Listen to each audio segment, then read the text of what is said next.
Sementara itu pemirsa, sidang lanjutan dalam perkara dugaan pembunuhan yang dilakukan oknum dosen Tiromsi Sitanggang terhadap suaminya, Rusman Maralen Situngkir, kembali digelar.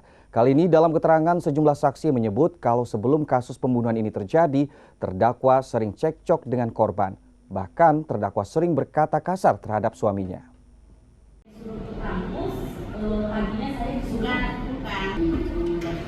Sidang kasus dugaan pembunuhan Rusman Maralen Situngkir oleh istrinya yang juga seorang dosen, Dr. Tiromsi Sitanggang, kembali digelar di Pengadilan Negeri Medan yang menghadirkan 3 orang saksi. Fani Sitanggang, saksi yang dihadirkan dalam persidangan ini, menjelaskan jika terdakwa Tiromsi Sitanggang dan suaminya Rusman Maralen Situngkir sering cekcok, bahkan terdakwa sering memarahi dan berkata kasar terhadap korban. Tidak hanya itu, saksi juga menyebut kalau terdakwa pernah memberi makan korban hanya dengan nasi putih saja.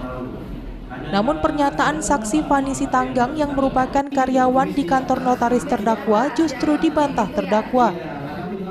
Saat kejadian, saksi Fani Sitanggang sejak pukul 8 waktu Indonesia Barat juga mengaku berulang kali diminta terdakwa membeli berbagai kebutuhan rumah seperti membeli air galon, memperbaiki resleting celana terdakwa, hingga mengambil sertifikat ke salah satu kampus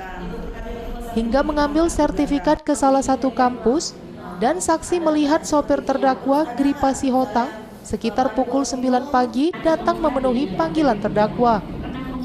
Saat kembali, saksi mendapati kantor dalam kondisi sudah sepi dan saksi mendapat kabar kalau terdakwa mengantar korban ke rumah sakit dan akhirnya meninggal dunia akibat kecelakaan. Sedangkan keterangan 2 orang saksi dari Dinas Pertanian, Maranata dan Umar, mengaku saat pergi bersama terdakwa dan sopirnya Gripa Sihotang meninjau lahan di Paribuntoba, kedua saksi tidak menemukan ada hal aneh atau mencurigakan yang diperlihatkan terdakwa dengan Gripa Sihotang.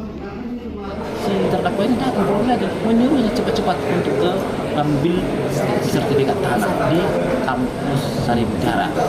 Tapi yang mau dijumpai itu ada seseorang dijumpai di sana. Dia pun kaget, sertifikat apa? Kan begitu. Coba telepon. Ditelepon tak diangkat-angkat. Begitu. Kuasa hukum pihak keluarga korban Ojahan Sinurat pun berharap melalui fakta-fakta di persidangan, pihaknya berharap hakim menjatuhi hukuman yang setimpal terhadap korban, terhadap pelaku dengan perbuatannya. Dari Medan, Adi Palapa Harahap, iNews melaporkan.